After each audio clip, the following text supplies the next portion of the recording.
major silly season news dump day. SVG announces he's going to Kaulig full-time in Xfinity. Jacobs Racing announces their Xfinity lineup. Thor Sport confirms their lineup, and the Noah Gragson news is finally confirmed after all of this time. There is so much to talk about. Let's start off by talking about SVG. In a partnership with Trackhouse Racing, he joins Kaulig's Xfinity Series lineup next season. He will drive the number 97 Chevy Camaro in the series, joining teammates Josh Williams and AJ Allmendinger, so a pretty solid team that I'm sure is going to be a fan favorite next year. Adorning the car for 17 races will be WeatherTech. On top of all of this news, Shane also announced his Cup schedule for 2024, which includes Circuit of the Americas, both Talladega races, the Coke 600, the Chicago Street Course race yet again. Let's see if he can go back to back. Watkins Glen and the Las Vegas race in the fall. Now, I'm kind of surprised that he's not going to do every single road course race in the Cup Series next season. Now, it's still not clear if these entries are going to be with Trackhouse or Kaulig. Now, if it's with Trackhouse, I'm assuming he'll be in the 91. If it's with Kaulig, it makes sense to me at least that he wouldn't be running the full road course schedule for the Cup Series, because if he was going to be with Kaulig, I'm assuming he would run that part-time ride in the 16. AJ would do some of the road course races. Shane would do some of the others. So that's where I see the logic being. But again, we don't have confirmation as to where he will be in Cup, whether it's with Trackhouse or Kaulig. When we have more clarification on that, we will have that for you at tobychristie.com. As for Jacobs Racing, I'm not super surprised by part of their Xfinity Series lineup. Some of it I am, but let's discuss it.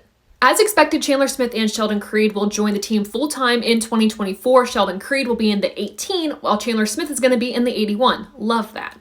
These drivers have been proven winners. I think they have great potential, and I like to see Chandler Smith back in the Toyota camp. I think for both of them, this is going to be a really big career move. I think they have the chance to win and potentially get a championship this year. So I think for them, this was their best option moving to Jacobs Racing. I'm excited to see how many wins they can rack up. I hope I don't jinx them.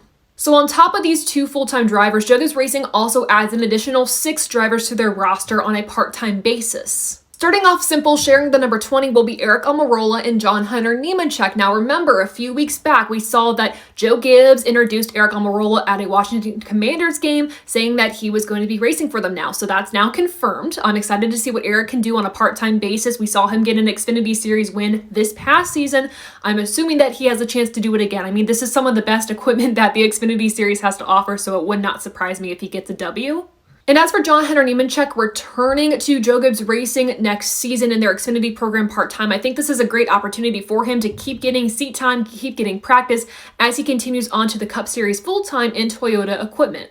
As for the 4 drivers that will share the number 19, that goes to Ryan Truex, Taylor Gray, William Sawalich, and Joe Graf Jr. Now, first, I am shocked that Trevor Bayne is nowhere on this list. I would have assumed he would have some sort of part-time ride with Jacobs Racing next season in Xfinity, so I'm curious to see where he will end up or if he'll even race at all next year.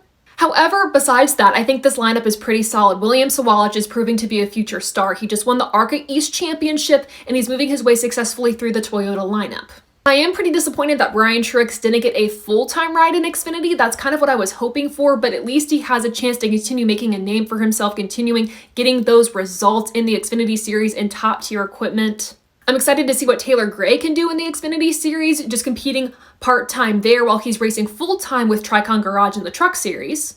And Joe Graf Jr. is the driver that surprises me out of this whole group. Granted, he got a few top 10s this past season, I get that, but I'm curious to see if he can get more consistent and if he can bring in those results that you would expect in this equipment next season.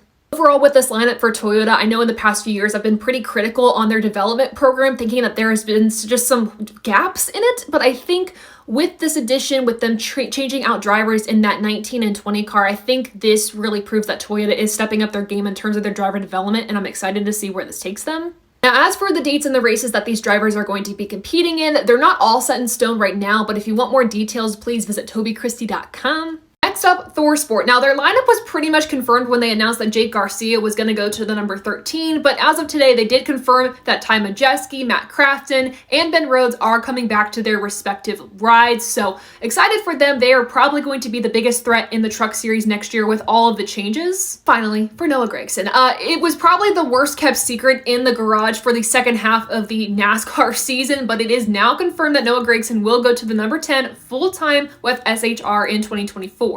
I'm sure you're all wondering, well, who's going to sponsor Noah? That's not available at this time. Sponsorship announcements will come at a later date. Now, as for SHR as a whole, Again, I'm a little concerned for them next season. It's going to be a building year. I'm not expecting anything spectacular with the addition of Josh Berry coming on full time. This is his first full season with a Ford team, going straight to Cup.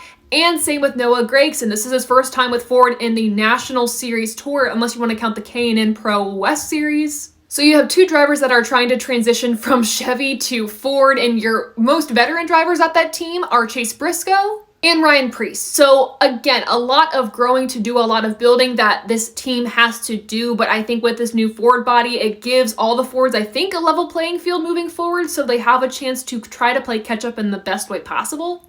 But we'll have to see. This is Noah Gragson's second chance in Cup, so we'll have to see how he does. But with all of this said, what are your thoughts on this news? Let me know in the comments below.